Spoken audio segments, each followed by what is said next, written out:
Welcome to episode 5 of the Tom Schimmer podcast. Thanks for choosing to hang out again this week. As I always say, if you like what you hear, please spread the word, subscribe, and rate the podcast. Apparently, this whole podcast thing works off of ratings, so we want to try to expand the listening audience. So if you could slip onto Apple Podcasts or any other app, that would be greatly appreciated if you could drop a rating on there. Now, your feedback, your input, and suggestions for interview guests, possible segments, topics, how to make this a more enjoyable listening experience for you are most welcome. Also, of course, send me your topics, your questions for Assessment Corner. You can tweet me personally, that's at Tom Schimmer, or the show's Twitter handle, at Tom Schimmer Pod. You can also email, and the email for the show is tomschimmerpod@gmail.com.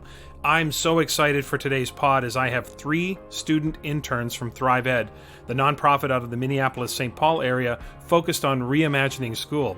You'll recall last week I had Executive Director and my close friend and colleague Nicole Dimich on to discuss the vision for Thrive Ed.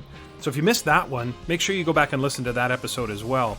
The 3 students, Teontay, Aniya, and Nathan, are authentic, honest, and unapologetic about both their school experiences and what we as educators need to do to create a truly co-designed learning environment where the students are real decision makers.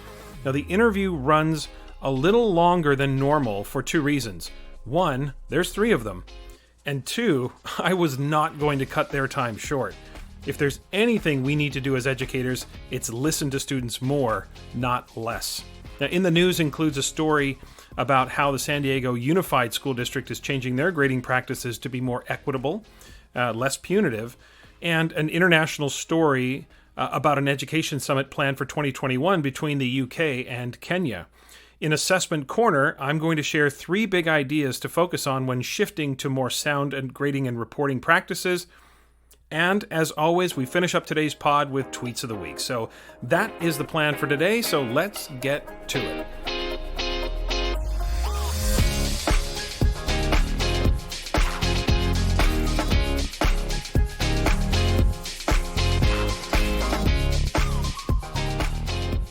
I'll have my conversation with the Thrive Ed student interns coming up momentarily, but first, don't at me, but I've got something to say, and that is that details matter. And ignoring them is not visionary, it's irresponsible. The 2009-2010 school year was my first year working at the district level. As I mentioned in a previous podcast, I was in school district number 67, which was the Okanagan-Skaha School District, which represents essentially the Penticton and Summerland area of the Okanagan Valley here in British Columbia. For those of you outside of Canada, the Okanagan Valley is about a 4-hour drive east of the city of Vancouver. Now, this context is important to the story I'm about to share. Midway through that year, we, our entire district staff, attended a regional superintendent's meeting with our Ministry of Education. Again, for those outside of Canada, education is purely a provincial jurisdiction. We have no national Department of Education. Anyway, the meeting was about the exploration of revamping our curriculum here in British Columbia for the 21st century. Yes, we were already a decade into the 21st century, but we were collectively ahead of the curve, actually, in terms of the conversation around North America. Now, the people at the Ministry of Education rolled out what they were talking about, what I now refer to as kind of 1.0 version of what they were proposing. It was the 4 R's and the 7 C's. So you can imagine there were a lot of pirate sounds and themes and, talking about sailing the 7 C's and all of that. The 4 R's, of course, were reading, writing, arithmetic, and relationships. And the C's were, I believe, critical thinking, collaboration, creativity, communication, cultural understanding, career preparation, and computer technology, something like that. Now, as a side note, British Columbia now, here in 2020, has what I think is a fairly exciting, progressive, and relevant curriculum redesign that really does focus on critical competencies for the 21st century. So if you want to check it out, just search the new BC curriculum on any search engine, and you'll find it right away. I don't get any royalties for that or anything. I just think we're on the right track, so it's worth checking out. Anyway, back to my story. So we're at this meeting, and it's mixed table groupings. So there's people from all over the region, as well as some provincial representatives as well from different educational bodies. At my table, there just happened to be a recently retired superintendent who was part of the Retired Superintendents Association. They had also been invited to the meeting. So let me give you some background. Now remember, this is the 2009-2010 school year. In the late 2000s, of course, it seemed every education jurisdiction all over the world was going nuts for Finland. Primarily, but not exclusively, primarily because of the PISA results from both 2006 and 2009. If you'll recall, in 2006, Finland was number one in the world on the combined science scale. And in 2009, Finland was number 3 in the world on the combined reading scale. So the late 2000s were all about Finland, and there were some amazing things happening in Finland, and there still are today. So we're at this meeting, and the conversation is essentially about the future of education here in British Columbia. So the overarching question was, what do we need to do? How do we need to revamp our system, our curriculum, etc., to ensure that BC students are keeping up or, prepared for the 21st century? During our table talk, as I recall, we were sharing our thoughts and ideas around enhancements and revisions and what needed to be done, and we were sort of getting into some great conversation about that. So as the sharing comes around to the retired superintendent, the contribution was this: blow it up. We need to blow up the system.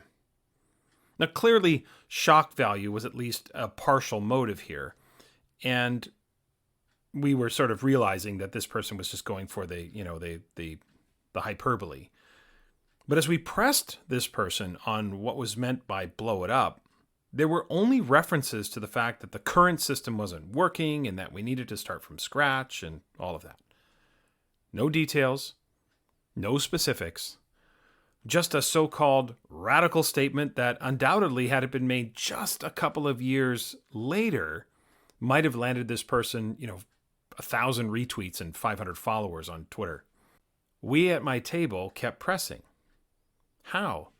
Why? What would that look like? Now, what we got in return were a lot of Sir Ken Robinson quotes about the factory model and age groupings and creativity and all that. Now, this is in no way a slight on Ken Robinson, who recently and sadly passed away on August 21st. The impact that Sir Ken Robinson had on our collective thinking in education around the world is the stuff of historical legacy. So this is not about Ken Robinson. But this retired superintendent could not give one detail about what the reorganization would look like. Clearly, this was someone who just a few months earlier was responsible for the running of an entire school district. If anyone would have had a sense of what this could look like or would look like operationally, it would be this person, right? Wrong. We kept pressing.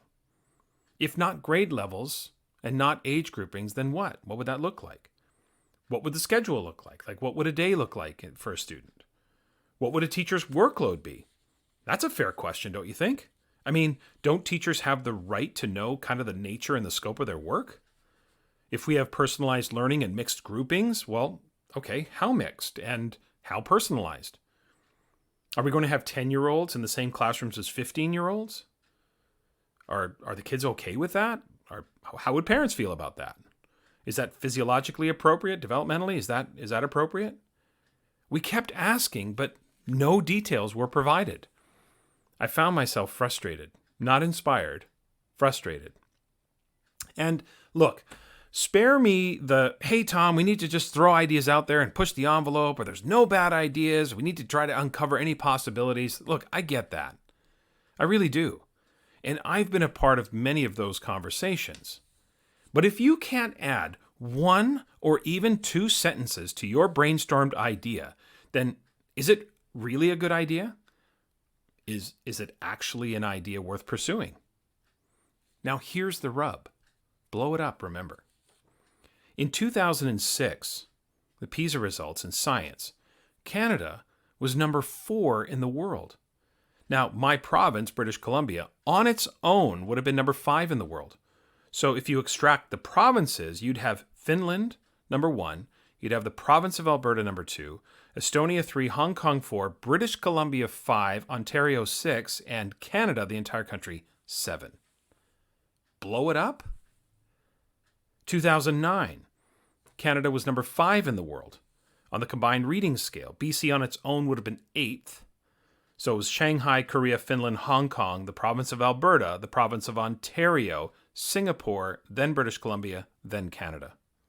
Now look, I am not advocating that we should judge a system solely on PISA. That's not what I'm saying. We had back then, and still do, had a lot to improve upon.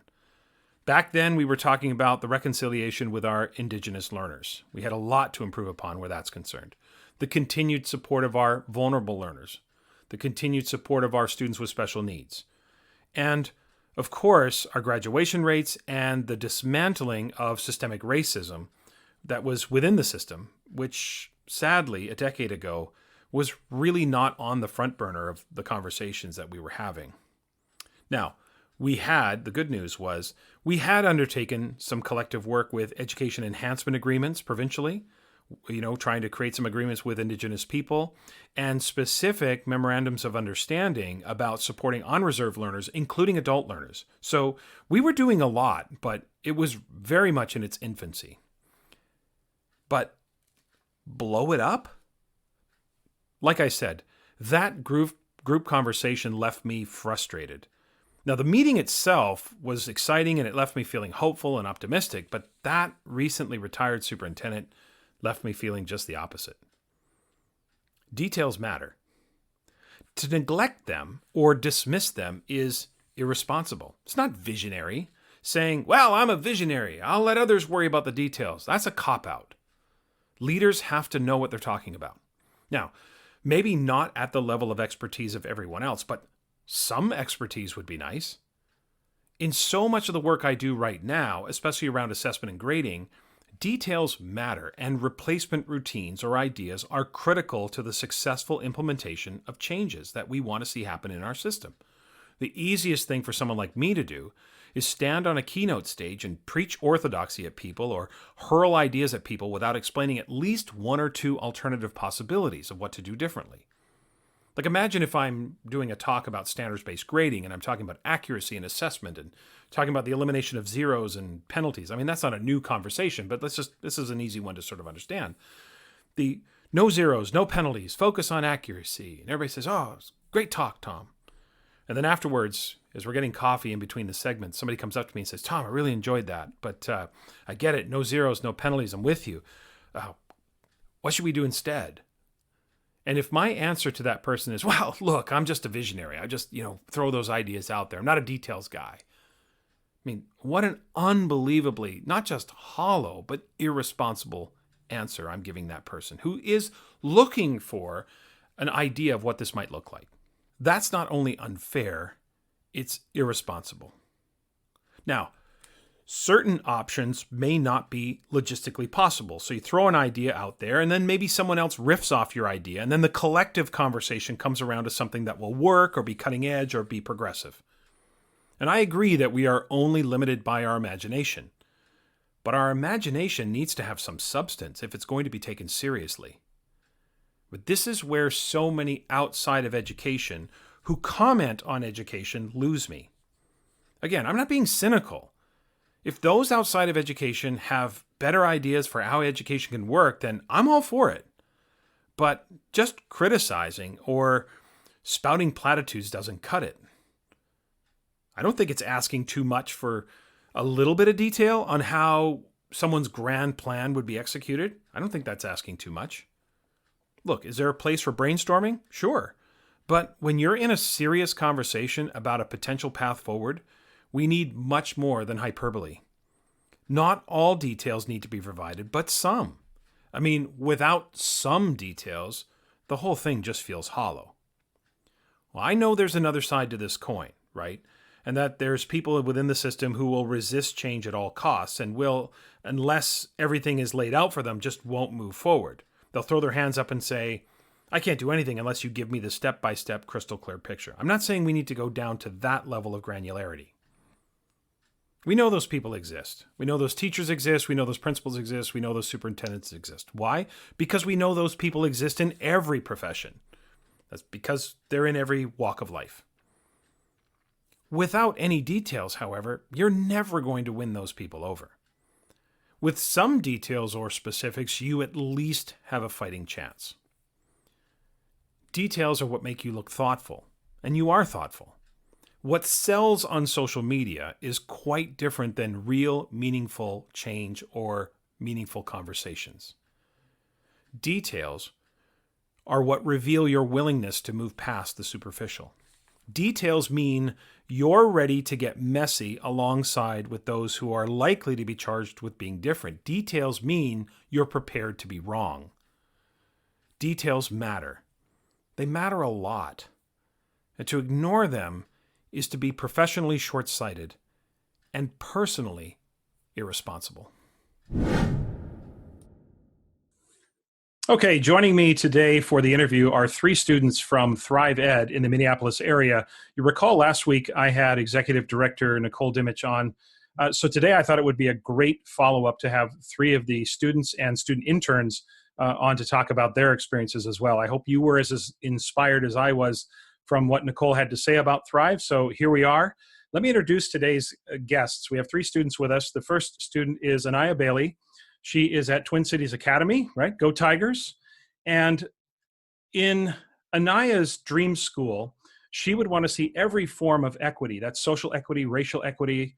She would also want to close the opportunity gap, see mutual respect between staff and students, more freedom and choices for students, and better food. I love that. Teontay Bryson is joining us from Minnetonka High School. Go Skippers. And in Teontay's dream school, there would be no drama. Wouldn't that be awesome? No drama, no problems. It would just be students coming to learn and teachers making an effort to support their students in any shape or form so that they can reach their full potential. And finally, we have Nathan Genene, who's joining us from Minneapolis Washburn High School. Go Millers. And in Nathan's dream school, the biggest difference would be that the students would be working with the adults, not for the adults. And again, that's a great way to launch our conversation. So with all of that, I want to welcome the three of you to the Tom Schimmer podcast. Thanks for having us, Tom. Great.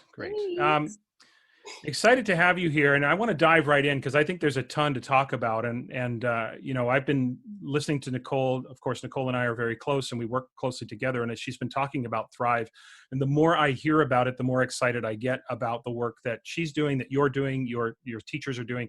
Everything about Thrive has just got me super inspired. So I want to begin, and I'm going to start with you, Aniya. Could you just talk to us a little bit about, we're going to take the big picture at first. Talk to us a little bit about why did you get involved with Thrive, and how would you describe the work that you're doing at Thrive Ed? I think for a long time, in my, 16 years of life, I've just always thought about like changing things, and especially school, because of my experiences personally. So when I was given this opportunity, it was like a no-brainer almost, because it was finally something that I could be actively doing, and like, like it's this actual thing, and I'm with other people who think the same way as me, and like able to give different ideas, give different perspectives of all of these things. And I just thought that was really cool. I joined when I was 15, I'm pretty sure. So that was cool. And yeah, the work that we do, I would describe as like giving students a voice overall. And like with us being student interns, we are like the student voice that we're trying to portray to other teachers, other educators and things like that. It's a great opportunity to bring students into the conversation. Nathan, I want to throw that question to you as well. And Teontay, I'm going to come back to you thirdly on the same question. So Nathan, why did you get involved with Thrive Ed, and how would you describe the work that's happening at Thrive? Yeah, so I think, in education, we always hear about gaps in achievement, which are very important, trust me. But one of my biggest issues going through my educational journey was a gap in belief, and that kind of had to do with the structures in place we had in school and not really feeling like that served me as it should have. So when given the opportunity to work with Thrive Ed, I kind of saw it as a way to completely reimagine the school paradigm, and that's kind of what we've been doing ever since. I think our work has been ever changing since I first started with Thrive Ed 2 summers ago in June. Kind of like Aniya said, it's very collaborative. I know like every school or school district has like a student engagement like department or something like that, but there is no student engaged. Students are the like they're everything. So Right. that's completely different from what I've seen in like, my school or like other places. Literally everything we do has to go through a student's go ahead, and usually every idea that comes up comes from a student. So Mhm. we don't really even like the teachers there. We don't call them like Miss, Mister, whatever. They're there to be our support, and they are. What's their like official name? I never. I want someone to chime in, but I can't remember.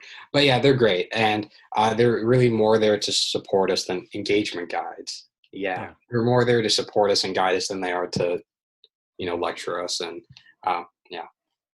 Well, and that picks up on what you had talked about in terms of your dream school, which is, students working with the adults, not working for the adults. And it sounds to me like the environment at Thrive Ed is really cultivating that and living up to its promise. Could you, Nathan, just expand a little bit on what you mean by the belief gap?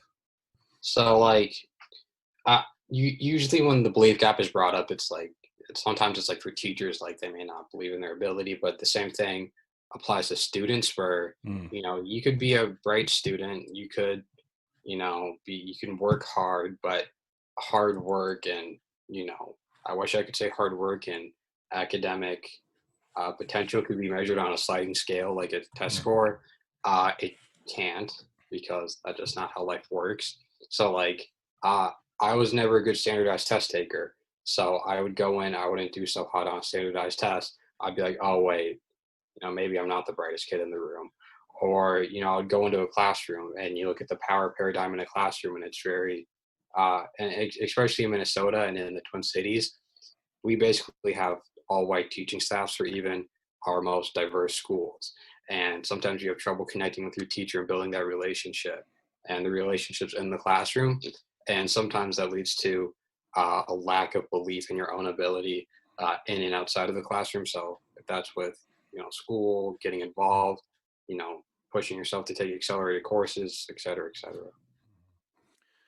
Teontay, same to you. Why Thrive Ed? Why did you get involved with Thrive Ed? And how would you describe the work you're doing at Thrive Ed? I chose Thrive Ed because I found it as a way to make change, especially with like my background with how school was going for me all the way up to, I would say, elementary and middle school. I just wanted to make change because I was getting tired of like the same old structure and Mhm. the same what's the word I'm looking for? I can't really think of it right now, but just the same structure that school has been teaching us for many, many years, even decades before we were even in school. And I saw this as an opportunity to make change. And I feel like the work that we've been doing is like really the foundation of what we want to accomplish in the future. Because like Nathan and Aniya said, like everything with us and Thrive Ed is collaborative, and it's not really nobody is above anybody. So that's what we like. That's our goal that we want to achieve for all schools. Mhm. And yeah, that's pretty much it. Well, I appreciate that. And again, it really is. There's so often in education where we as adults, we talk a good game. We talk about student engagement. We talk about student voice. We talk about a truly collaborative environment. And yet, when push comes to shove, neither of those things or any of those things tend to authentically emerge in the school experience. And it sounds to me, again, I just can't reiterate enough how much that seems to be manifesting in your experiences at Thrive Ed. Okay, before we get to the details of the work you're doing and some of the amazing things that are happening with your research and the things that you've been presenting and the way all that work's unfolding, I have to ask you about the events of this past summer. You all are in the Minneapolis area, and not just you all. The world witnessed George Floyd's murder, and I asked this question of Nicole, and I'm going to ask you all as well. The world witnessed George Floyd's murder last May, and certainly all that happened in the aftermath of that. There was, the protests, the riots, the racial tension that emerged, not just in Minneapolis, but all over the United States and literally all over the world. So I'm wondering about a few things. One is, obviously those events impacted you greatly, but how did those events impact your work at Thrive and your connection to what you're trying to accomplish at Thrive? In other words, did it kind of expand your work? Did it accelerate the work? Did it crystallize you? Did it motivate you? Did it get you more determined? I'm going to start with you. Teontay, let's go back to you to begin with. Where, how did those events of George Floyd's murder and the subsequent sort of events that happened over the summer, how did it impact, you personally, but how did it impact your mission for what we're trying to accomplish at Thrive? It really like pushed me to work harder at achieving what I want to achieve as a Black male in America. Because when the situation happened, it was my mom who showed me, and then all she could say about it was that she was mad, she was pissed, because at any time she was like, that could be you, that could be my own son. Mm-hmm. And so that really like sunk into me at that time, especially that was the time where it was like during quarantine. So like emotions were high, and it really pushed me to make sure that I'm always on the right path and not letting anything, come in that way. And so when Thrive came around again, it was just like a way to, show what I can really do and put my mind forth and make sure that, my efforts don't go unnoticed as a Black male. Nathan? Yeah, I think, I don't know why I remember this so vividly, but May 26th, the morning after George Floyd was murdered, I was actually on a Zoom call with the folks at Thrive Ed. So it was me, Jazzy, and Shannon. Hopefully you can meet them in the foreseeable future. And I remember we were like talking about something, and sometimes I like do this where I look down at my phone, and like I was doing this, and then I saw the video that is kind of spread across the world, and I remember I was so in shock. I left the Zoom call and we ended it early. And I just went down to 30th Chicago, the intersection where George Floyd was murdered. And at first it kind of was like, I wanted to think it wasn't real. That's like the whole reason I went down there, because it was so close to home. Like it was literally a matter of blocks away from my middle and high school. And like I used to like catch my bus transfer down there. So like I went down there to check it out. I'm like, oh geez, it is real. And at the time, I remember there was maybe 10, 20, maybe at best 30 people there. And then just kind of slowly watching it grow into like one of the biggest civil rights movements in US history, just been kind of like about damn time. Because like the thing with Minneapolis and Minnesota is like, you don't always think about this, but like we have some of the worst disparities in the country. Like when it comes to home ownership, poverty, and your education, hands down, like we have one of the biggest gaps in achievement. And it's kind of like, oh, we had to wait until we said, oh, we're going to go ahead and do something. So I think, going into the summer, and especially with the work in Thrive Ed, it's kind of like you can't ignore these issues anymore. They're right in front of you, and you have to confront them face on, or else, you're wasting your time. Yeah, the response was so immediate and truly global. I mean, obviously, Minneapolis, St. Paul area was where the events took place, and certainly happening organically. But all over the world. I live in Vancouver, Canada, and we, right away there was just a galvanized mindset around just enough is enough, and I've never seen it collectively responded to that way. Aniya, let's go to you. The events of the summer, George Floyd, the protests, the racial tension in Minneapolis and around the world. Your thoughts? The main thing that it is and has been is just emotional to me. Like every time looking back at it, I just get emotional, because it's like even way back when Philando Castile was murdered. Like, why are we still doing this again? Yeah. And it's like I've tried to involve myself in this since Philando Castile happened. Since forever, Mm-hmm. Well, not forever, not that old, but looking back, I wish I was more involved. It was a little different for me because we were in quarantine and I had a pregnant mom at home. So she was not trying to let me go out to protest and all this other stuff that was happening. And also I didn't have my phone at the moment. I felt like I was just so distant from everything and I wanted to be a part of it. When we did start back with Thrive, it did feel like I had a community to lean on. And also in this other group that I'm a part of, we talked about it. We talked about it a lot as well. And it was just nice to have, like I said, other people who care about the same things as you, who can relate to you and who can, grieve with you. And I just, like I said, it's very emotional. And even just before this meeting, I was looking back at the protest and like everyone involved and all that and just getting teary-eyed because even now it's still emotional. And I'm glad it's starting something, but I think we really do need to continue more than black screens, more than hashtags, more than, people saying that they're fighting for justice, but more actual action. So that's what I'm looking forward to, and that's how that affected me. Yeah. There's a lot of, I suppose that there's a lot of checks being written right now that need to be cashed around allyship, around the heavy lifting. You're right. Maybe it starts with hashtags. It starts with black screens. It starts with all of that. But the movement can't be something that we look back upon. I said this in a previous conversation with Anthony Muhammad. I said, Black Lives Matter can't be something where we look back and say, hey, remember when we did Black Lives Matter last summer?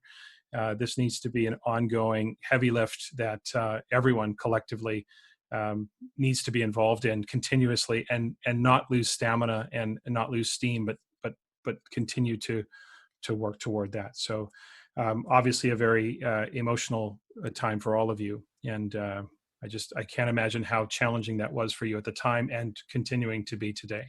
Okay, let's pivot to your work with Thrive Ed and talk a little bit about, we're going to go through a number of different aspects of schooling and hoping that you will share some of your experiences and how Thrive Ed maybe has the potential to impact how schools operate and the opportunities that are provided to students. So Nathan, I'm going to begin with you and ask you about sort of curriculum. Have there been times in your school experience where teachers have actually sort of either through lessons or through content where they've actually asked you what you were interested in learning? And if so, what did that look like? And how did that make you feel as a learner when teachers reached out to you and said, what are you interested in? I just want to say no and then thank you. Okay. Yeah, no, that's fair. That's fair. And I'll be honest. Let's talk about that then. Let's talk about the no.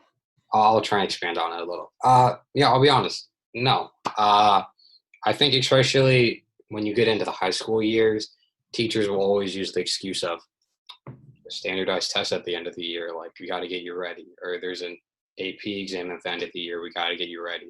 Or all of that stuff. So, especially where, I'm on the IB track, so all my classes are IB classes. So every teacher will give you the excuse of, you got to get you ready for the test at the end of the year.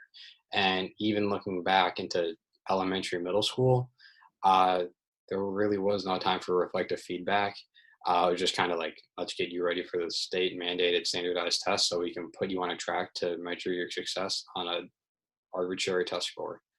Teontay, what about you? Any opportunities you've ever had where teachers have actually reached out to you? And if not, why do you think that is? Have said, what are you interested in? What do you want to learn, or what do you like to learn?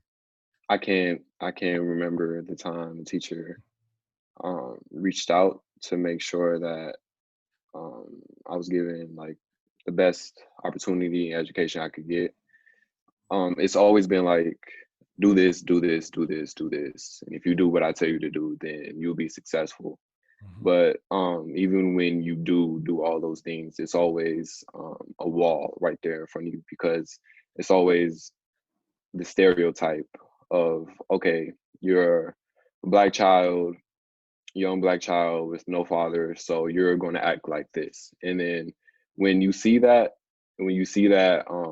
portraying on you, you kind of like fall into that trap of like stereotype. And so it's like teachers never really, like, they would do that, but they wouldn't understand why I was acting out. So they wouldn't understand that all actions was affecting me.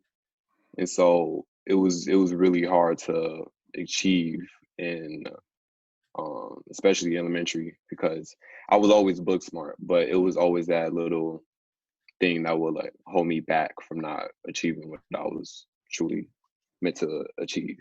Aniya, have you ever had teachers ask you what you're interested in? What would you like to learn? Has there ever been an opportunity for you to have that experience with a teacher? And if not, why do you think that is? There has never been an opportunity where I remember a teacher saying, "Hey, Aniya, what do you want to learn about?" But I did go to a Montessori elementary school from third to fifth grade. So basically what that is it's like a different form of learning where it's more hands-on and like different, almost like co-design, but not quite. So when I had that opportunity, I kind of took it by force, and I just kind of, did what I wanted when it came to like what I wanted to learn and how I wanted to learn it. So that's when I started learning about like the civil rights movement and like, Martin Luther King, Rosa Parks, because they weren't choosing to teach me that. They didn't ask me if I wanted to learn it, but I stumbled upon it and just continued in that. I think why teachers don't is because they're not taught to. Like, that's not what the system is made to do. It's not about choice. Like, not until you're in college, at least. And I think it definitely needs to change. That's why I am a part of Thrive Ed. Yeah, that co-design piece is such a big part of the work that you're doing at Thrive. And, Teontay, you had mentioned, the definition of success: do what I say and you'll be successful. But I think one of the overarching questions we're asking right now as educators is, whose definition of success? What does success mean? And is success being narrowly defined as it always has been? Or are we expanding to be a more inclusive, to include a more inclusive and expansive definition of what success in school looks like? And I think that's a question that if we take a silver lining of what's happened over the summer, we definitely see schools and school districts and others taking much more seriously the question about equity within the curriculum, equity around what success looks like. And I feel cautiously optimistic about where that work can go. But as we talked about earlier, there needs to be some stamina about that as well. Let's move into the school environment. And so, Aniya, I'm going to come back to you to begin with. What is something about your school experience that you felt sort of could have been better? In other words, can you think of a time, maybe a specific time, where you felt from your perspective that the education system, and again, listeners, I don't want you, we're not trying to be harsh here, but can you, from a student's perspective, talk about a time where the system failed you, where you feel like the education system let you down and the education system sort of failed you, and it just was a moment that really sort of, was so impactful to you in your life as a student? When I started thinking about things like this, I started thinking about like later in my elementary years, like to middle school. That's when I started really, middle school definitely, because I started going to Twin Cities Academy, a school in St. Paul, Minnesota. And I was one out of two Black girls in my grade. I didn't see a lot of representation of myself in my school, so I felt like teachers took that and ran with it. Like I never felt supported by my school until later on in my life. I did have an advisory teacher who was a person of color, and that was like the golden moment for me. One specific moment I will say is when I had teachers who blatantly like just disrespected students of color, and I saw it with my own eyes, or I experienced it. Just in particular, one history teacher I remember having, she just, even my mom came in shadowed the classroom one day and seen everything that I was telling her about how she discriminated against students of color for the reasons that I don't know, and just experiencing that firsthand and seeing it firsthand, it just made me feel almost worthless. Like, you're my teacher, you're supposed to be educating me, you're supposed to be helping me, but you know, it's not happening in the way it should be. And I feel like that happens way more than it should, and everywhere, especially like Nathaniel was saying, especially in Minnesota. I can't imagine how that must have made you feel as just a young student, just feeling like it was an impossible situation and there really wasn't much you could do about it, and just feeling helpless, and having your mom come and just realizing that that was taking place. Nathan, let's go to you. Let's talk also for you, specific moment or just general comments about, are there times where the school system has either let you down or failed you altogether? Okay. I'll be generous and give you a few. We'll work backwards. So Sure. early as this year. So I go to a fairly diverse school. We're about 50% students of color. Our National Honor Society is basically completely white. Our IB cohort, most years are usually completely white. We have an absolute oligarchy on student voice. Kind of looking back a little more to more specific experience, I remember it was my freshman year, and I went in to talk to a teacher because like they needed to like sign off for you to take a class called AP Chemistry. And I went in, I'm like, hey, can I take this class? And she said, no, which first of all, I don't think a teacher should decide what class you're prepared for and not prepared for. I was like, oh, wow, okay. Which kind of messes you up because in high school, you're put on tracks on how you can succeed and, you know, the courses you take. So I got a no, which I was like, no. And I was like, okay, well, I couldn't take that class because she said, Nathaniel, I don't think, this is what she thought. She said, Nathaniel, I don't think you can handle 3 advanced courses. Yeah, so she said, you know, Nathaniel, you're not prepared to take 3 advanced courses. And then, you know, it's my senior year and I take 8 advanced courses with ease. So it was kind of like, don't do that. Yeah. And then even going back to like, I think it was 4th grade where I used to get like pulled out of the classroom because like Nathaniel did not do good on reading tests. Like I would just like absolutely bomb them all the time. I'm sorry. I'm not sorry at all. But you would think like that extra support is like, you know, we're here to help you, Nathaniel. But isolation from the classroom and kind of like that devaluing of your potential is like, it doesn't help at all. And it never did. And like, I contributed to a book that's supposed to be published like next month. Like, I think my reading comprehension skills are fine, but trust me, that definitely didn't help at all. So yeah.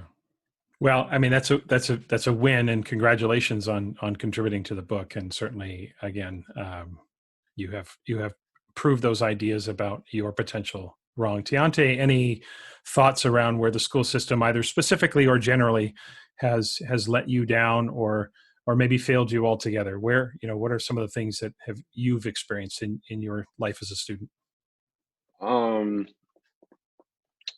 There's a lot that I couldn't think back on, but when I was first aware about it was really last year. So before I went to Minnetonka, which is this is my first year at Minnetonka, my junior year. So my sophomore, freshman, and even my middle school years, I was in St. Louis Park. And St. Louis Park public schools is very diverse. And so, but if you go there and you wouldn't see that at all, like at all. It's very, you know, split up into groups. So you have the white kids, you have the black kids, you have the Hispanics, and you have, you know, all these different races just together. And you even see that with how they did AP and IB classes. Most AP classes in St. Louis Park is like filled with white kids, and they don't. I feel like that is the way it is because of how the school didn't push the idea of other different groups to that they can actually like be a part of some higher classes because it's always I had a friend who once did bad on a reading test and they brought her down to the lowest level of reading in a reading class, and they realized that she was too smart for the class after like 2 days, and then brought her back to the original class that she was in. And I could see after that just really brought her down because it's like, why would you do that? It's just one test. It's not based on how it's not supposed to be based on how smart you are.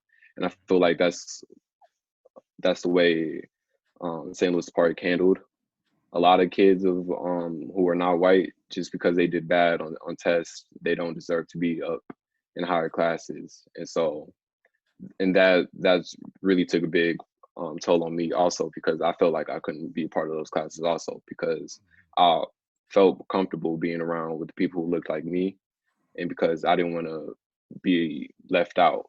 It's so important for us as teachers, educators, to not underestimate anyone's potential to be successful. And there's a huge difference between, making sure that what you're learning in this moment is, not out of reach for you, so it frustrates you, but doesn't undercut your potential as a learner. So I think that's a question that we all have to ask ourselves, whether unintentionally or intentionally. It happens, and students are left feeling as if they are less than their peers and not gaining access to the programs that they really should.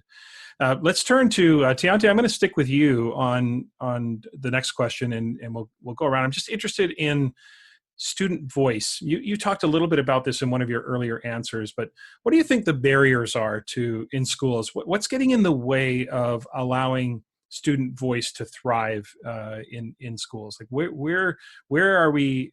What are the barriers to push us past the lip service that we give to student voice to get to an authentic opportunity for students to have a co-design opportunity? I feel like the barrier is when teachers feel like they have power, and of course they're teachers, they have authority, but it's when they abuse that power to make students feel less, to make sure that they always stay on top. And then and then after the teachers, it's always the principals, and after principals, it's always of the school board. And so it's never equal.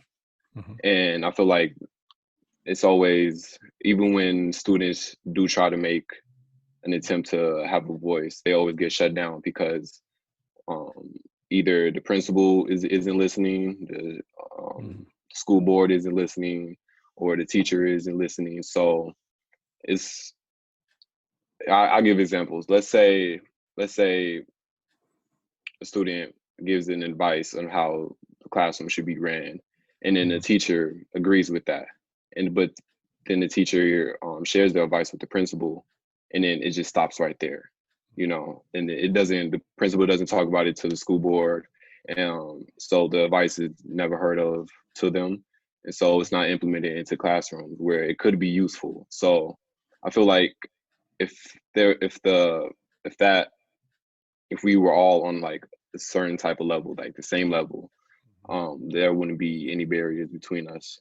And part of it is just being heard, isn't it? I mean, sometimes ideas that come from students are not possible. It may not be, feasible for a school or a teacher or anyone to accomplish what it is you're asking, but at least to be heard and to have that sort of perspective acknowledged. And then if it's not possible, then just being given a reason as to why. Why can't this occur? I think too often, I've been in situations personally where, we solicit information from different stakeholders, including students. But then when we decide not to take their advice or not to go down the direction that they've suggested, I think we owe them an explanation to explain why this is not possible for us. And I think that alone helps people feel heard, helps them feel seen, helps them feel as though the contribution isn't just lip service or a waste of time. So I appreciate that. Aniya, any thoughts around barriers around student voice? What's getting in the way? And maybe let's take a slightly different angle. What do you think could be done to take some of those barriers away, and how might we move in a more positive direction around student voice? I will agree with Teontay on, like, it starts with the system first of all, because like I said before, it's not made to listen to us. It's just this system that we're supposed to follow along with. And then it goes to teachers who are enforcing these things in their class and not listening to students. And then I think students who are just afraid to speak out about things. I was never that kid ever since elementary school. Yeah. So I have experiences personally where a new teacher would come in. It was a very small school, so everything was very tight knit. And this new teacher would come in and say, "Oh, da da da da," and I'd, come against him on that because that's what I felt, and that's what my classmates felt, but they didn't say it. I would say it, and then it was a whole huge thing. I'd get sent to the office because my opinions were just, and I was respectful about it, always respectful, but I think it's a pride thing when it comes to teachers. And like Teontay said, like their authority, their so-called power, they feel like they're up here and a student isn't supposed to test that. And so that's what students are like made to believe, that they can't test what the teacher says. And that's just how our system is overall. I think our generation is getting to a point where we're more outspoken on certain things, just like the riots, the protests that are happening now. I think we are getting to a point where we're getting more comfortable with speaking out about things. Even allies of the Black Lives Matter movement. Allies supporting the students of color that they see getting treated badly in schools and stuff. So I think we are getting there. I think what needs to be done more is more of teachers listening and really taking in the information, and like you said, and not just being lip service. Right.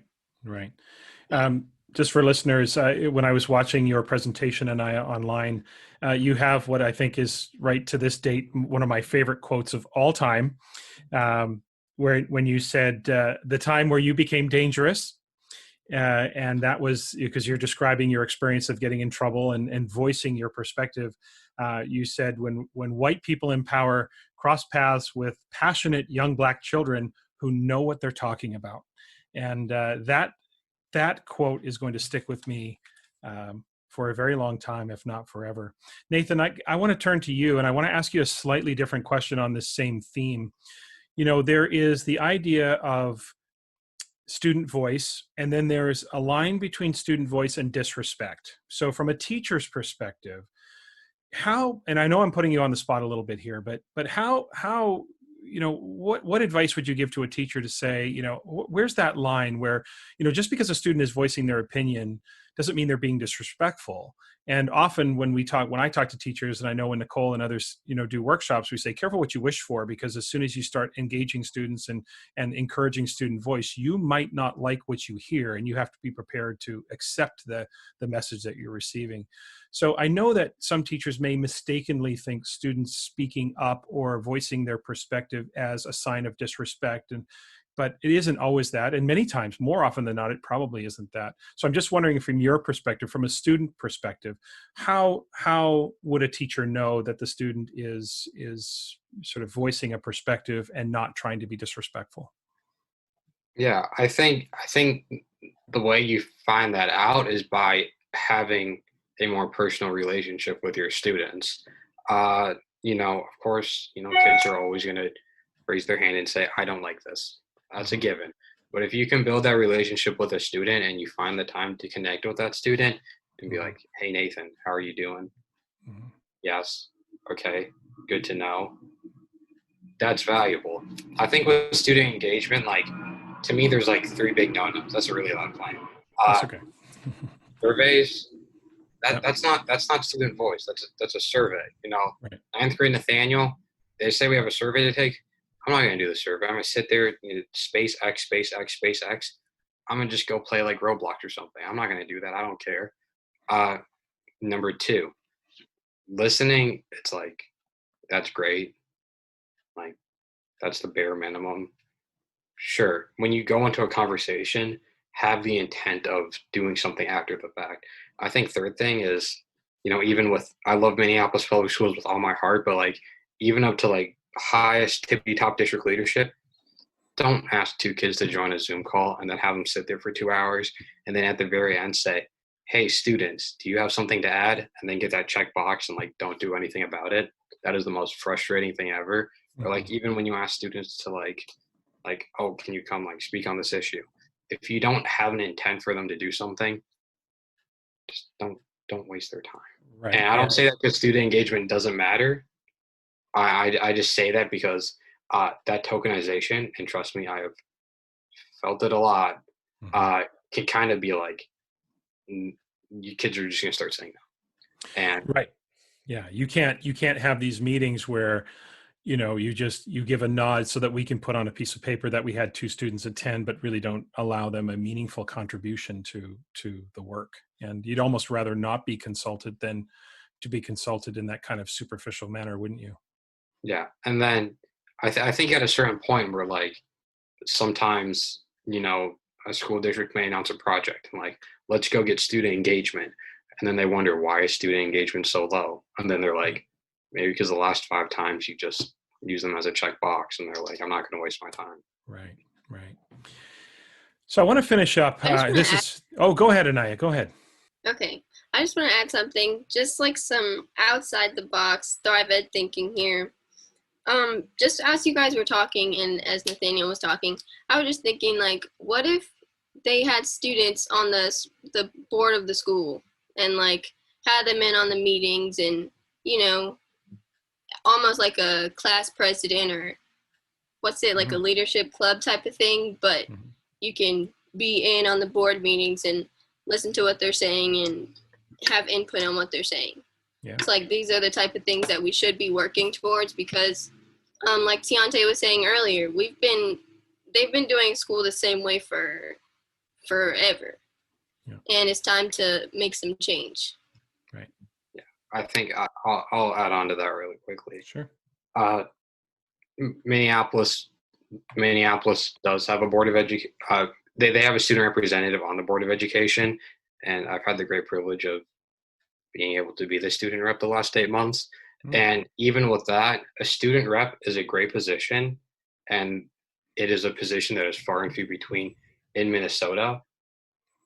But even that can become like the most tokenizing 4-hour meetings of your life, especially when they don't give kids a vote.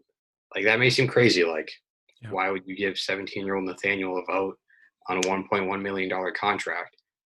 They do it places. Like, there's kids in Maryland. They have some counties where student representatives get a vote. So even with stuff like that, like, don't just have them sit there and be like, hello, everyone, I'm going to play on my laptop for 4 hours. A vote doesn't hurt. It's the meaningfulness of the experience versus just having your name on paper and saying that we had a couple of students or we have a student representative on the school board is very different than allowing you the opportunity to make a meaningful contribution to the conversations, whatever they might be. Certainly things that to think about in terms of, for all listeners out there, if you work at the school district level, one, do you have a student representative? And if you don't, then maybe we consider what that might look like. And 2, if rules or laws or things need to be changed to allow students to have a more meaningful contribution to the conversation, then we should pursue that as well. I think that's what I'm hearing from you all loud and clear, is to have that kind of voice in that conversation. I want to finish up with it's not our very last question, but our last question of this segment is about advice. And I want to know from each of you, and Nathan, I'm going to start with you. If we go back to the idea of if a teacher approached you and said, okay, I'm in, I want to reimagine school, I want to change the way we do school. Now, I'm a classroom teacher. I don't have a lot of influence at the board level. I maybe not have much influence at the school level with the administration, but I want to change the experience for students in my classroom. So Nathan, what advice would you give that teacher if that's what they came to you with that question? And I'm going to come to each of you on this question. Do it. No. I think, a lot of teachers will be like, oh, well, I've never seen another teacher do it. I'm not going to do it. Be the outlier. Who cares? As much as I like to, talk about my school experience, I actually, distance learning, probably the one teacher out of my entire pre-kindergarten through 12th grade experience. Yes, it took me until 12th grade to get that teacher who was different and didn't really do things the same way as every other teacher that has literally ever existed in my life. Literally the first assignment we had to do was just called degrading. And it was about what's the point of education? What's the point of learning? And there's this great saying that a friend told me. He's a professor at Metro State University. He said, never let your education get in the way of your learning. And that was just kind of the foundation of the entire class moving throughout the entire year. So like we took our first test last week. I've never heard a teacher say, don't worry about it. Like you can have a teacher say, don't worry about the test. And you're like, no. And then like kids spend like, how was every way we could possibly cheat on this test? That didn't happen. He said, don't worry about the test. People trusted him because he had a certain persona going into the school year and going, into the curriculum, that kids were able to take the test. And rest assured, that test did not determine my grade in the course. And it still hasn't. Like, I did moderately okay on it, but like that didn't determine my success in the course. And that's okay. And honestly speaking, of the classes that I've done distance learning this year with, the class that is least based on grades has probably been where the most learning is. And especially like looking back into last spring, like, when everything got canceled and crisis hit, what was the first thing we did? We got rid of test scores and grades. And I think I brought up standardized tests in like every answer, and I'm proud of that. Yeah. And we got rid of test scores and grades. All of a sudden, what did we value? Keeping students connected, student-teacher relationships, connection with families, etc. So it's kind of, what do you value as an educator, and what do you want your students to value in their educational experience? Right. And don't be afraid to be the first person to transform, reimagine, build those relationships, have that trust with your students. I love that. Teontay, let's talk to you about what advice would you give a teacher who is really authentically motivated to transform their classroom, reimagine what education could look like. They don't have a lot of influence over the school board or the school, but they want to change their classroom. What advice would you give to them? Just to be very understanding, and understanding about that every student in the classroom learns differently, and some have their preferences of how they want to learn, and you use those ideas that they give you and then put it into your own system that fits them, and you make the classroom and learning enjoyable for them. Because with Thrive, it's been enjoyable because all of us have been like giving our own ideas. Like we feel like that we have a part in something that can change like the future for the school system. And like I said earlier, we at Thrive Ed, like this is like the foundation of what we want school to be. And so with our engagement guides being very understanding, and with Nicole being very understanding, it really helped us like reach our, not, I won't say our full potential because I'm pretty sure we have much more to add on to, but it helped us grow a lot. And a lot has changed since last year, since Thrive started. And so when you implement what we've been doing here into a school, into a classroom, with 30 other kids, it's kind of crazy to think about like how creative that classroom would be because of how many different type of minds can work. So I feel like a new teacher being introduced to, the school classroom can be should be very understanding. It's very, yeah. It's just that, again, understanding, open the opportunities for students to make those contributions for sure. Aniya, let's go to you. Advice for teachers wanting to reimagine what the experience looks like in their classroom.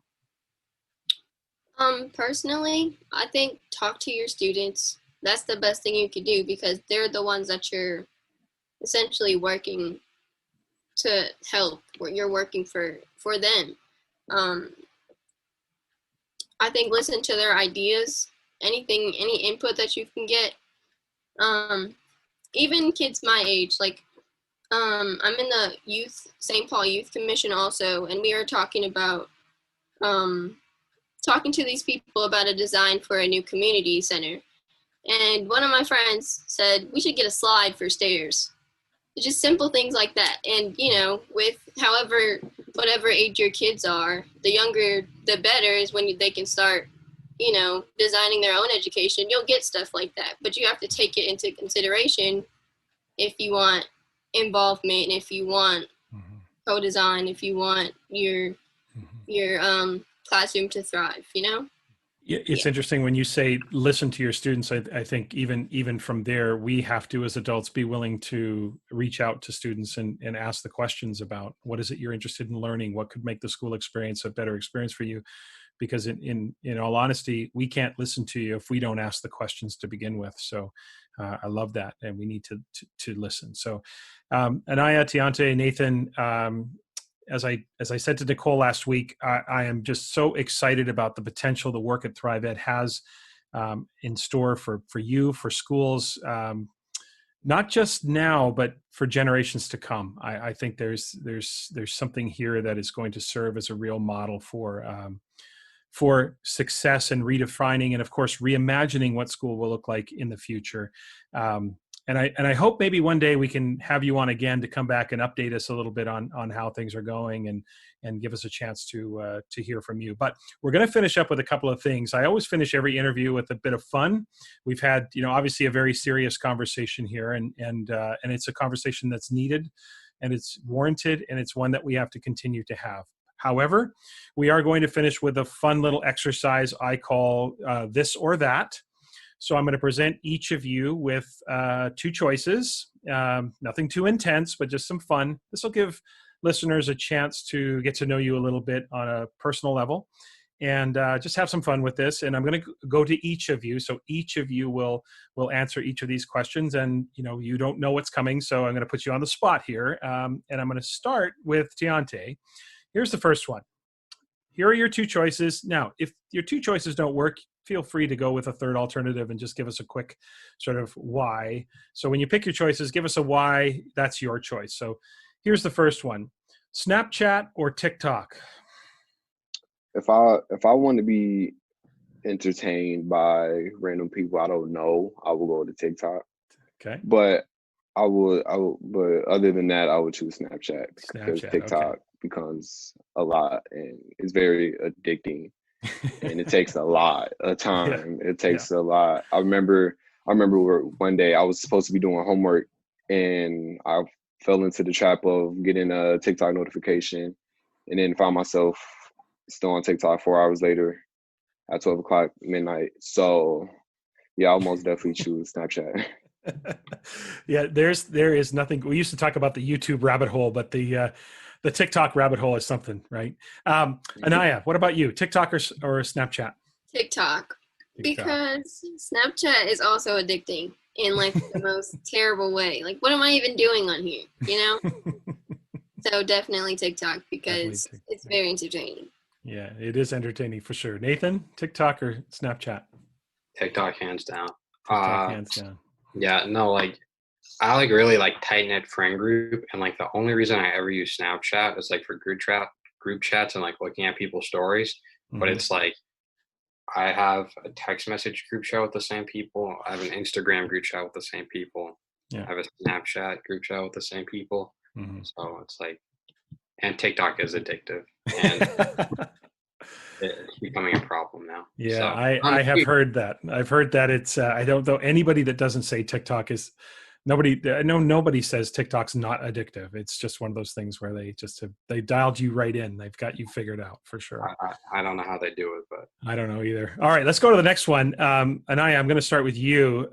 Movie at home or watching a movie in the obviously it's COVID now. Maybe it's a different experience, but all things being equal, movie at home or movie in the theater.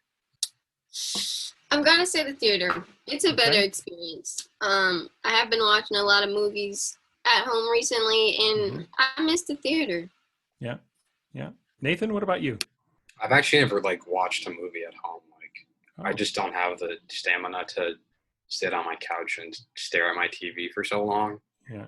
I just never. It's just not the same. I'm gonna go on my phone. I'm just gonna leave for half an hour. Yeah. In a movie theater, I feel more commitment because I just dropped $10 on a 3-hour experience. But yeah, I don't know. It's also nice to get out of the house, especially stare at screens. Right. Yeah. Teontay, movie at home, movie in theater. I would definitely say movie at theater. Because it's just a better experience. Than I'm pretty sure that if I watch Toy Story 3 in theaters and then I watch Toy Story 3 at home, I'll have the better experience at the movie theater. So yeah. Okay. All right, Nathan, we're going to start with you on the third one here. Here are your two choices: big party or a small gathering. Which is your preference? Big gathering, big party, or a small gathering? From a public health standpoint. Well, we're talking hypothetical, Nathan. We know that obviously big gatherings now are challenging. No, small gatherings. I don't know. Yeah, definitely. I don't really have much justification. But no problem. Teontay, what do you think? I would most definitely say small gatherings. I'm not really the big gathering people type. I like small gatherings. Okay. Aniya? If it's for me, a small gathering. Okay. But a party, you can never go wrong with a party, Yeah. That's my take on that. Okay. But I'm going to say small gathering, Small gathering, okay. Okay, we are at number 4 here. So let's talk about, Teontay, I think we're back to you to start with. Here's your two choices: amusement park or day at the beach? That's a good one. Amusement park. Amusement park, yeah. I would say that because the beach gets old. When I mean old, it gets hot, very hot later on. Right. And so until it's when the sun goes down, but even when it starts setting, it's still hot because of the sand. Right. It just burns my feet. I like the rides. Park, so good. Aniya? Day at the beach, amusement park? Amusement park. Yeah. The lines can be annoying, but I love rides. Yeah. Okay. Nathan? I think your day at the beach is probably a lot different than what we consider a day at the beach. A day at the beach in Minneapolis is sitting at a little 50 feet beach on a lake that usually has algae and gets closed through the summer because a dog died from drinking the water. So I cannot do that all day. There you go. And then amusement parks are just more fun. There you go. All right, I've got actually 2 more here, just real quick. And again, feel free to go to a third alternative. Aniya, we're going to start with you. Soft or hard shell tacos? I'm a soft shell person. Yeah, soft shells all the way. Yeah. They're just they're just top tier. Next level. That's right. Nathan, soft shell, hard shell tacos. Yeah, I was driving home today and there was a taco truck and I was quesadilla doesn't sound so bad right now. There you go. So you're soft shell for sure. No, I didn't either. Just get a burrito or quesadilla. Don't try and Okay. It's also more physically responsive. There you go. Teontay, soft or hard shell tacos? I would choose hard shell if it's the Cool Ranch from Taco Bell. Okay. That's the only time I would choose hard shell. Other than that, soft shell. Yeah, soft shell. Okay, last one for you all. This isn't a this or that, but this is just a question I'm going to pose to you. Just interested in your thoughts. The one place in the world that you fantasize about traveling to, Nathan, I'm going to start with you. what is the one place in the world that you think, like, one day in my life, I'm going to go there? I was supposed to study abroad this summer in Oh. Seoul, South Korea, but then life happened. Life So happened, exactly. we go back and do it again, probably go to Seoul. Seoul, interesting. Teontay, what do you think? One place in the world that you think about you'd love to travel to one day? I don't think it would be on Earth. I think it would be somewhere out in space. Wow. Like, I don't know, because I'm just fascinated with, you know, this outside of our own world. You know, it's Mm-hmm. it's a lot of possibilities out there, and a lot of stuff that's out there Wow. too. So, Wow. yeah. That's very interesting, for sure. Aniya, the one place in the world, or not our world, that you would like to travel to? I love that. Hey, Mom, I'm going to Jupiter today. No, I'm just kidding. That's awesome. Aniya, go ahead. This is going to be very basic, but I just always wanted to go to LA. And I'm just going to say it. Yeah. It just seems so lively and fun. Yeah. But also, I want to go to Africa. Okay. Well, there you go. Yeah. So you picked two places, and for sure. Any particular country in Africa that you're thinking about? I just remember reading this book in middle school, and they were in Zimbabwe. Mm. And I just always like, the name is cool. Okay. Yeah. All right. There you go.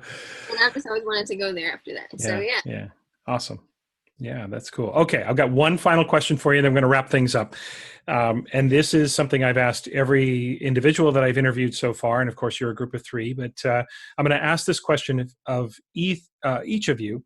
And Teontay, we're going to begin with you. And it's a question about success. One of the things that I'm trying to do on the podcast is expand this to not just be about education, but to be a podcast where we also explore the concept of success and happiness and what that means. So the question I've asked each of the people I've interviewed so far is a more sort of open-ended question around success. And it is this.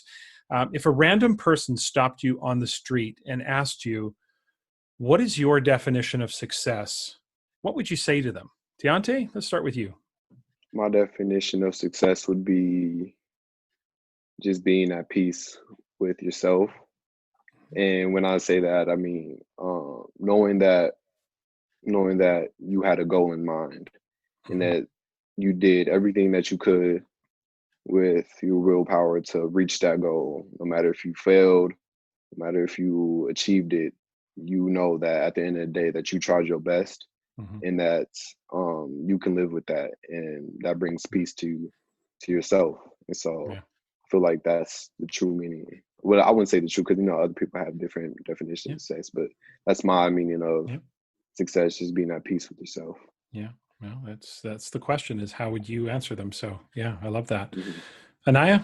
When I think of success, I think of like family and like my own household, and just having that, like, this is the product of me, and like this is what I like, this is what came from me with children, and all that, and just knowing that I built a healthy and happy and successful family.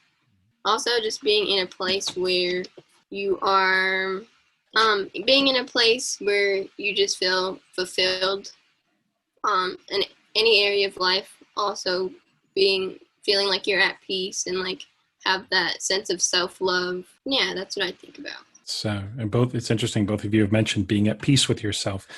Nathan, final one to you. What is your definition of success? What does success mean to you? I don't know. Just being able to like take a step back and realize that it's all going to be okay. I mean, like in high school, you're just kind of like, grades, that is success. There we go. I mentioned grades and test scores in every answer. But you always say, that means success. And it's like, you kind of look back and you're like, did I waste 4 years of my life only worrying about a certain thing? And it's like, did that equivocate success? And I think success is a lot more than a job and a salary. But it's, being able to feel like, you're going to do all right and you're going to be happy no matter what route you take. And just knowing that there are multiple, routes down the road that you'll be able to take, regardless of your, plans for the future. Yeah. Well, I think that's a great place to wrap things up. Listeners, I would really encourage you to check out the Thrive Ed website. That's www.thrive-ed.org for all of the information about the amazing work that is happening with these 3 students, as well as their other colleagues who are working there, and everything that's happening. And remember, if you have the means, maybe consider a small donation to keep this work alive and happening.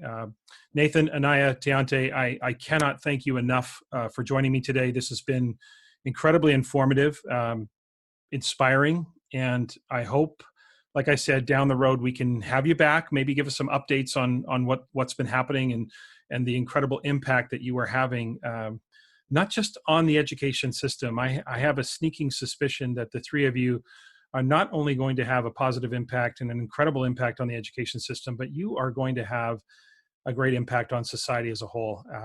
So I like I said, I can't thank you enough. I really appreciate you taking the time to be here. I know it's been a busy day for you with school and everything, but I just want to thank you for taking the time to join me today. Thank you. Thank you for having us. Our first story in the news this week was an announcement between the UK and Kenya, announcing that they will co-host a major education summit next year in 2021. Now, it's intended to raise funds for an organization called the Global Partnership for Education.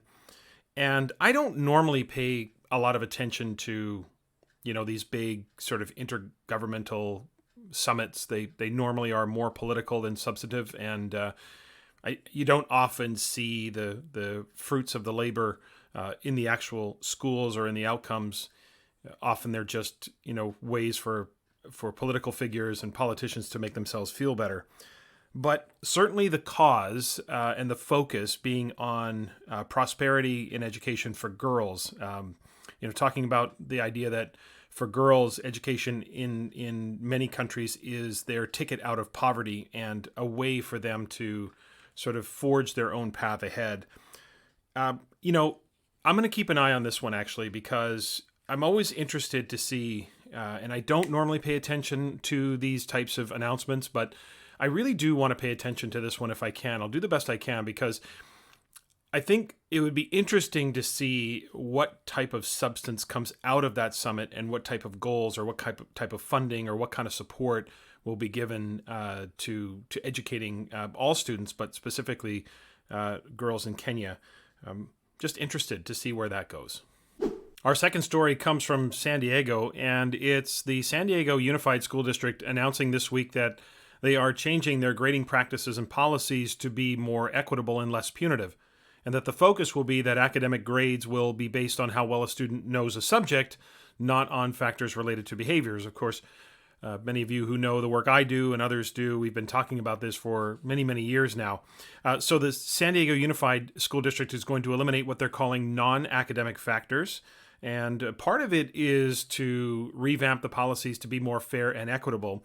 Some of the statistics that were quoted in the news story, Black students received D's and F's 20% of the time when they did a review of the grades.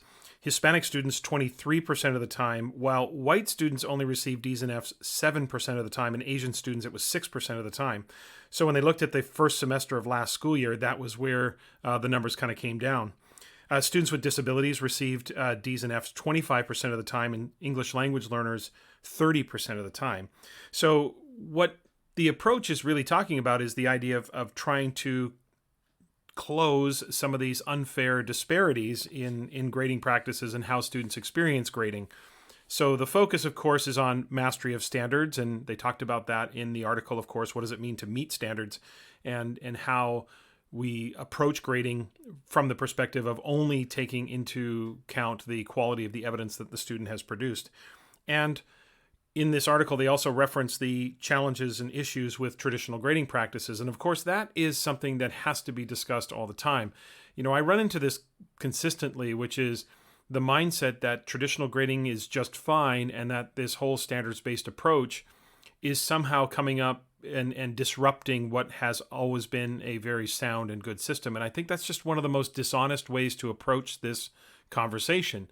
The traditional grading systems that we've used are wrought with inconsistencies and inadequacies and inaccuracies and so on and so forth. And I'm going to talk about that a little bit in Assessment Corner. But this approach is really an honest approach to say, the way we've traditionally graded, it hasn't always worked, and it most definitely has not worked for everyone. So we want to avoid, I think the approach and what the story is outlining is trying to avoid grading being this arbitrary process and making sure it doesn't differ widely.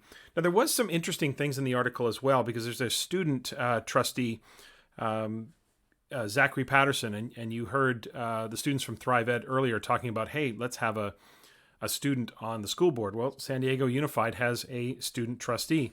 His name is Zachary Patterson, and he pointed out there's a couple of policies that I think are maybe a little misguided, and it feels like they're going to go back and revise those. One was a provision in the policy that said that students would be consequenced or punished if they know another student is cheating, but they don't report it. That just seems to... I get the intent, but boy, are you putting students in a really tough situation, and then having their consequences be the result of other students' actions that they had nothing to do with. And the other policy was that students' citizenship grades, so as we separate behavior from academics, students' citizenship grades would be affected if a student or their parent asks for a grade change for reasons other than a clerical error. And again, as we all think about trying to create more student agency, having situations where students feel comfortable approaching and questioning and asking, can you show me why this is? That policy for me seems to do the opposite. It seems to discourage students and parents from approaching teachers. And I think I know where they're coming from. I don't know directly, but I feel like what they're trying to do is say, look, unless you have a substantial reason, then let's not just complain about your grade. But the way those policies at least are outlined in the story, and I think Zachary's points are well taken, that these may not align with fairness and equity. They may not be, even though there's an intent there, they may not be aligned with the goals of the policy. But overall, I think you have to applaud San Diego Unified for going the distance and saying, let's make this a board policy so that there's clarity around what's expected when it comes to grading and reporting.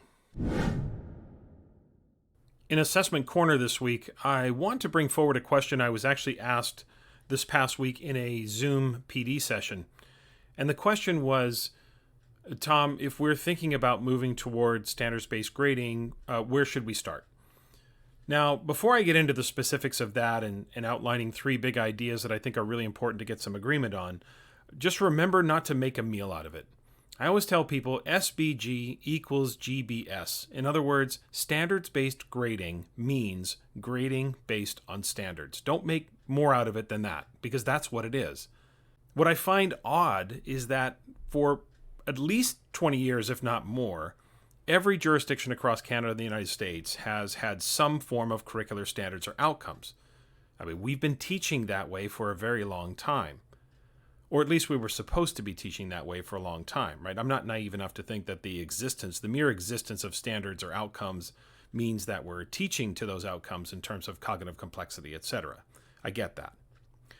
But if we can agree that only evidence of learning will be used to determine an achievement grade, kind of like what San Diego Unified was talking about, and that all non-achievement factors are cut out, we'll be in a good place to begin having the conversation. Now, of course, there are nuances. Right? Do I use the most recent evidence? Do I use the more recent evidence?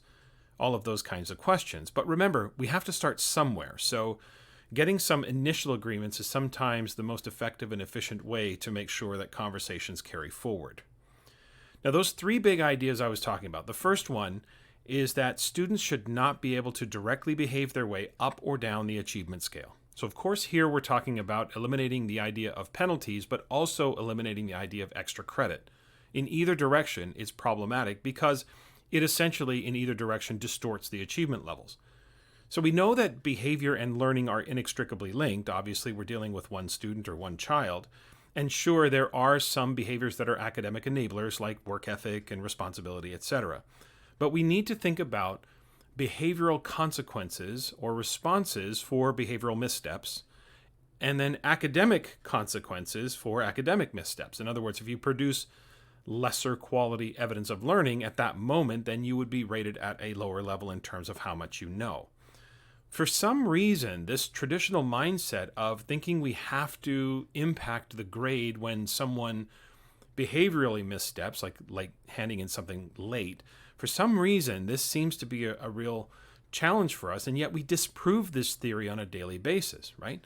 So the idea that schools, in order to hold kids accountable for their irresponsible behavior, need to penalize them, and yet on a daily basis, schools hold students accountable for their disrespectful behavior without ever touching the grade book. So irresponsibility, why is that different? So, and don't give me, listen, don't give me the real world argument. Just go back to episode 2 and listen to the opening segment there. So the first agreement that we want to try to get to is, can we all just agree that we are only going to use the evidence of learning that students produce to accurately determine their grades? And this is another part that I want you to remember. Don't lose the plot. Why are we moving to standards-based grading or whatever iteration we're thinking about? The whole goal is to ensure that what we report about student achievement is accurate in terms of where that student is. We don't want this disconnect between what we know to be true in the classroom and what ends up on a report card. Okay, number 2. A student's grade should not be dependent upon who their teacher is. Now, 2 teachers teaching the same grade level subject must have an aligned view of quality and excellence and determine grades in a similar or like-minded fashion, or you're going to have reliability issues. And that is non-negotiable.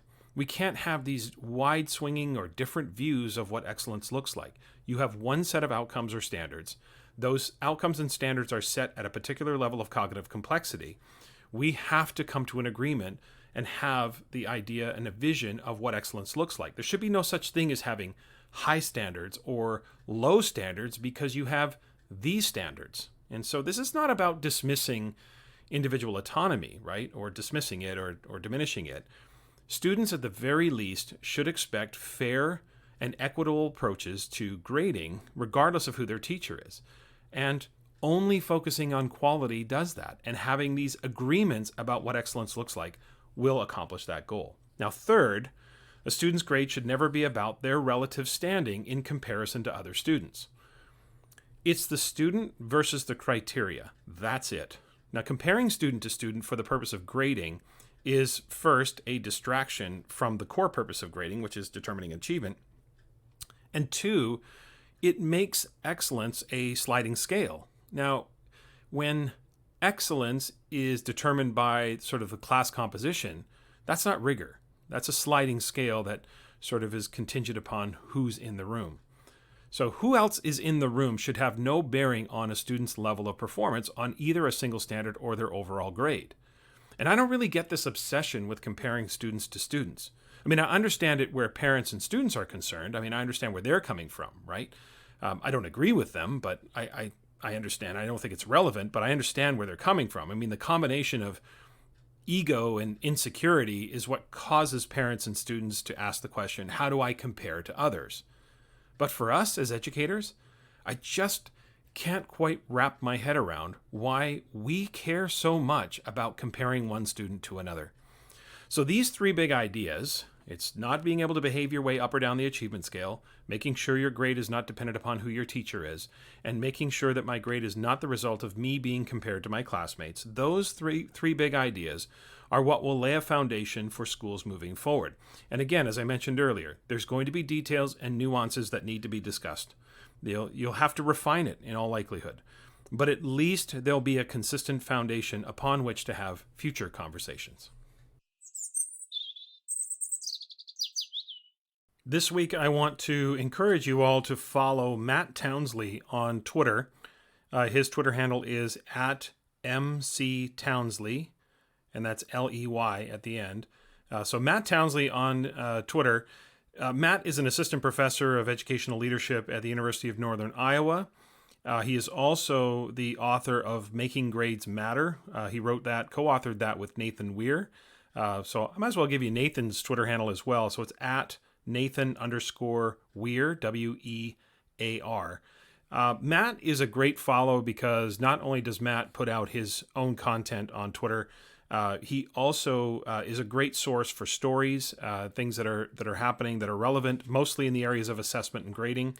As well as Matt curates a number of lists about his favorite articles or favorite books around assessment and grading and all of that. So I think Matt, again, is someone that I would encourage you to follow. He, again, produces that content and is someone that I think you'll get some consistent sort of ideas from, and someone who is a great contributor to the overall conversation about assessment. That's all the time we have for today. I know we went a bit long, but I thought we needed to hear from Nathan, Aniya, and Teontay. Remember, again, the virtual workshops coming up this fall, Grading from the Inside Out. Virtual workshops will be November 9th and 10th, as well as December 10th and 11th. The 2-day workshop on standards-based learning in action with Garnet Hillman will be October 26th and 27th.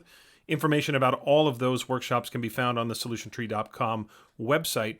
Remember to follow the podcast Twitter account as well for updates.